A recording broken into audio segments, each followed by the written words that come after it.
Alright.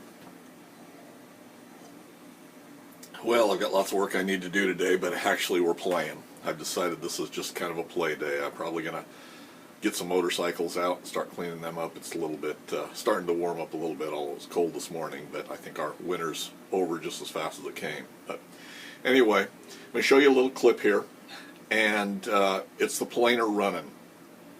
Now, there's several things about it that I better preface it with. It's noisy as can be. I didn't worry about any auto or anything, and I'll tone that down. What you're hearing is a phase converter howling in the background. I do not have the new bearings in it yet, although I got bearings on the way. So they should be here probably not this week, but next week. And I started searching bearings, and I knew I was going to have sticker shock because I'd priced them out before, but to actually replace the bearings that were in it was tremendously expensive, to the tune of about $1,000 for the 4 bearings that I needed. So I got searching the other day and was searching our favorite auction site and found a really, really good deal on them. So I couldn't get my credit card out fast enough to get them ordered. So hopefully they're right. New bearings to go in there. So within the next 2 weeks we'll actually have that running, hopefully quieted down to where we can kind of hear the planer running and hear ourselves talk. So a lot of noise in the background there. The video that I'm showing is that planer operating, and you're going to see a dial indicator, and the first part of it's out of focus. But what I want you to be aware of is the movement on the dial indicator itself. Now I've got it set for about, I think it's only about a 3-foot stroke. I didn't change anything, and I'm just doing initial testing on this. So you're seeing a close-up of that. We're running across the table itself. Behind that dial indicator, there's the big straight edge that I got with the planer. I ran it across the top of there, and I have not bolted it down yet. It's just set in the T-slots, which it's a tight fit there. So maybe a little more cleaning, a little more, care on setup of that will bring that in a little bit more.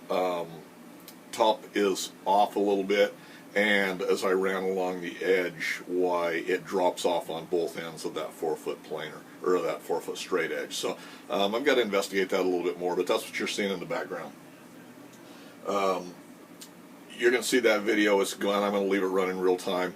Drop down on the planer. I'm really, really, really happy with the flatness of the, well, not necessarily the flatness, but with the parallelism of it going there. The first one is just running back and forth on the table in that position. Then I traverse it across. If we're looking at the planer in the background here, I traverse the table over this way, about 1.5 foot, I guess, something like that, and ran it. Now you see, as I move it across, it drops down quite a bit. And then when I started moving, I didn't realize that I didn't have the dial indicator down on the table. So you'll see me move it on down to the table. And like I say, this is just initial testing on it. The overarm is not bolted down at all. So that, I think, is going to be the reason that we're dropping off so far as we traverse that over. I think once I bolt that down, go ahead and tighten that up. Both the gibs are loose on the elevation for the overarm and the locking screw on the other side of the column. So I think once that's tightened down, if the parallelism on it, the way it's running longitudinally, is any indication why, it's going to be right on. I'm really, really happy with that. So anyway, it's up and running. I'm playing with it a little bit. Rest of the day, I'm going to move a couple machines around a little bit more, and I'm going to play with the CNC mill, and that's kind of the projects for the day. If I come across anything interesting, I'll bring it back and show you. Otherwise, thanks for tuning in. Little quickie, I was going to run bluing tanks today. I don't know that I'm really going to do that. I think I may wait until tomorrow. I've got a couple other things that need to go in the tanks, along with the T-nuts that I've got made for the planer. So that's probably a project for tomorrow, unless I just get really excited about it. Searching our little auction sites, this little plate right here, I've seen these listed as rare. You're never going to find them. They're rare, and they seem to think they're worth about $125, $130 a piece when you do see them up there, and I see there's one up there now. My patterns are done for these. These are cast iron, or this is cast iron. I'm, of course, right now going to cast them in aluminum. There's no stress on this. If you're not aware, this is the switch plate that goes on the Atlas shaper, and this cutout would be the standard oval switch cover that Atlas put on them. Most of the shapers you see, or a lot of the shapers you see, will have this plate on there, and then they just mount an electrical box with your switch right on the back side of that. So next time I'm casting, I will probably be casting a couple of these, 4 of these, something like that. I'm just finishing setting up the match plates for these right now. So this is something that's probably about a $40 item when it's all said and done. You know, I don't see, if you feel you have to have an original cast iron one for 125 bucks, why, more power to you, but otherwise, you know, they'll be available.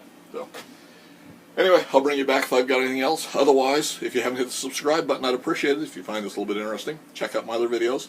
And any comments or suggestions, leave them in the comment section below. Like it, share it, all the good normal stuff. Have a good weekend, guys. Thanks for taking the time to watch.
Alright, little addendum to this. A couple of days ago, I think it was a couple of days ago, Keith Rucker, VintageMachinery.org, put out a video, and if you don't follow him, you should be following him, and Adam Booth, you know, the guys everybody normally watches, so I'm sure you're aware. But they were at a scraping class down in Florida with Richard King, and Keith showed it first, and I see Adam Booth showed it on his channel too. One of the other gentlemen down there had a Rockford planer that they dug out of the archives there and had it fired up. Now, it is the sister to this one. I won't say it's the big brother, it's the little sister to this one. The difference being it was hydraulic. It was the hydraulic version, which is primarily what you see. Same size as this one. I see several similarities, if not exactly the same, in the column and the overarm. The base and the table are both different. They've got the different set of castings for, which is, I'm assuming, for the hydraulic version of this. And I found that very interesting, but it would be the same size. It was a 36-inch shaper like this one, or planer like this one is. 21-inch table width, I believe, is what it is. They're consistent in that. So basically, it's the mate to this machine, except the hydraulic version. Anybody that has any information on the mechanical one, which I have, I'd appreciate it. I'm having a real hard time finding any information. VintageMachinery.org did have a flyer for this machine, but other than that, you know, any information is really scarce. There's information out there, and I think I've probably got some on the hydraulic planers, but not much of anything on the mechanicals. So anybody that's got any information, I'd appreciate you sharing it with me.